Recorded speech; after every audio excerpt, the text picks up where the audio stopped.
Hi friends, welcome back to Lakshika Ganesh kitchen. இன்றைக்கி நம்ம சேனலில் வந்து ஒரு வத்த குழம்பு தான் பார்க்க போகிறோம்.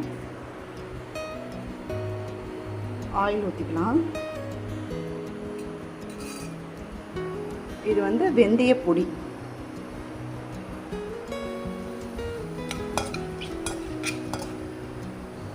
சின்ன வெங்காயம்,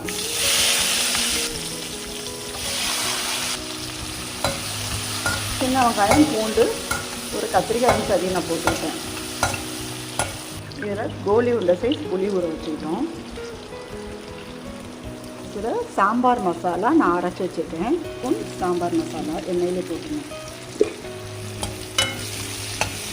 வீட்டில் உள்ள குழம்பு மிளகாய் தூள் ஒரு 2 ஸ்பூன் போட்டுக்கிறேன்.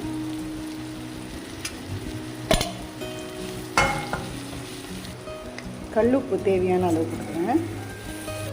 புளி கரைசலை ஊற்றிக்கிறேன்.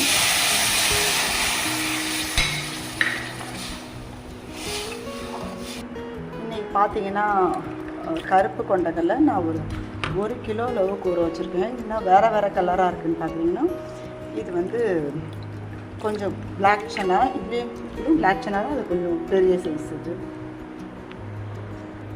ஃப்ரெண்ட்ஸ், இப்போ நம்ம குக்கர் திறக்கிறோம். மாவத்தில் வந்து நான் இப்படி தான் வேக வச்சுருக்கேன் குக்கரில். ஏன்னு கேட்டிங்கன்னா அப்போ தான் நல்லா வேகும், இல்லாட்டி கல் மாதிரி இருக்கும். பாருங்கள், இந்த மாரி வேக வச்சிருச்சு. இப்போ அது நம்ம குழம்புல கொட்டிடலாம்.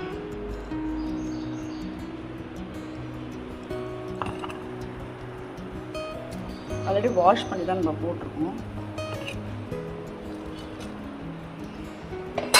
இதுதான் வத்த குழம்பு. இப்போ இதில் மிளகு போடணும்.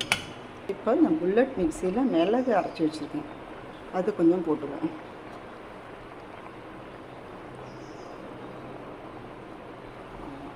இப்போ இந்த வத்த குழம்பு ரெடி ஆகிடுச்சு. இப்போ என்னென்னு பார்த்தீங்கன்னா நல்லா கொதித்து சுண்டி வந்தால் நம்ம சாப்பிட வேண்டியதான். ஃபினிஷ்டு வத்த குழம்பு. இதில் தேங்காய்லாம் அரைச்சி ஊற்றக்கூடாதுங்க, சூப்பராக இருக்கும். சுண்டி வரணும். இந்த வத்த குழம்புக்கு கோஸ் கூட்டு தாங்க தொட்டுக்க. ஒரு அப்பளமும் பொரிச்சிக்கலாம். இப்போ வானல் வச்சுருக்கேன். வானல் காயிட்டும். ஆயில் ஊற்றி வச்சு கொஞ்சம் கடுகு போட்டுக்கணும். வச்சு கொஞ்சம் கருவேப்பிலை போட்டுக்கணும்.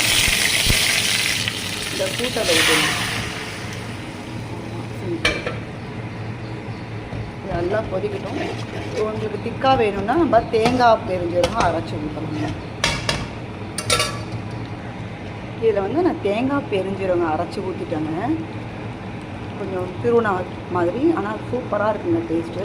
இந்த கோஸ் வந்து சாதத்து கூட மட்டும் இல்லை, இதுக்கு வந்து நீங்கள் பூரி மசாலா மாரி கூட சாப்பிட்லாங்க. கொஞ்சம் டைட்டாக ஆகிடணும், அவ்வளோதான். அதில் வந்து கொஞ்சம் கடல மாவு கரைச்சி ஊற்றுட்டிங்கன்னா பூரி மசாலா அதே டேஸ்ட்டு தாங்க இது வருது. சூப்பராக இருக்குது.